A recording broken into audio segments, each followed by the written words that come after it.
Jeudi 8 septembre 2022, Olivier Véran a dévoilé son nouveau livre, Par-delà les vagues, disponible aux éditions Robert Laffont. Dans ce récit, il se confie comme rarement sur sa nomination en tant que ministre des Solidarités et de la Santé en février 2020, alors qu'une pandémie sans précédent débute dans le monde entier. Le neurologue doit alors s'acclimater rapidement et agir dans l'intérêt des Français.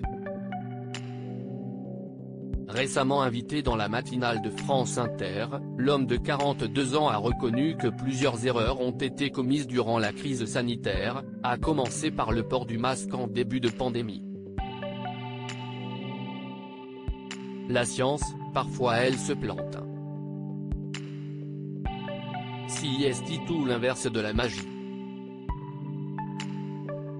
En suivant des recommandations scientifiques disant de ne pas porter le masque, nous avions tort scientifiquement, a-t-il admis.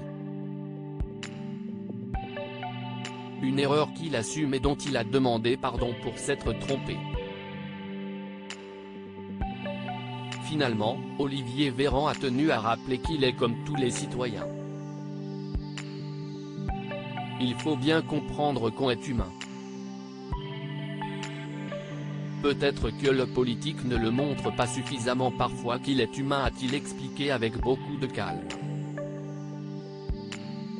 Olivier Véran a ressenti les symptômes du burn-out pendant la pandémie. Invité sur le plateau de C'est à vous le mardi 13 septembre, Olivier Véran s'est confié sur sa santé lors de la gestion de la pandémie de Covid-19. Il a expliqué à Anne-Elisabeth Lemoine qu'il avait vécu des moments parfois difficiles. Ce que je décris, à la fois comme neurologue et comme humain, si est que le stress a pu être extrêmement important, le sommeil manquait énormément, des nuits de 3 heures, des repas pris debout ou sautés. A-t-il déclaré avant de préciser qu'il ne plaignait pas, mais que c'était la réalité de ce qu'il avait vécu. À la fin de la première vague, le père de 2 enfants a commencé à ressentir des symptômes ressemblant à ceux d'un burn-out. Il a révélé à propos de son état, « J'ai senti que j'étais en zone de fragilité. Avec des vertiges, des crampes, la nausée et l'incapacité à me dire que j'allais réussir à rentrer dans cette salle à l'Élysée et que j'allais m'asseoir et dire ce que je devais dire. »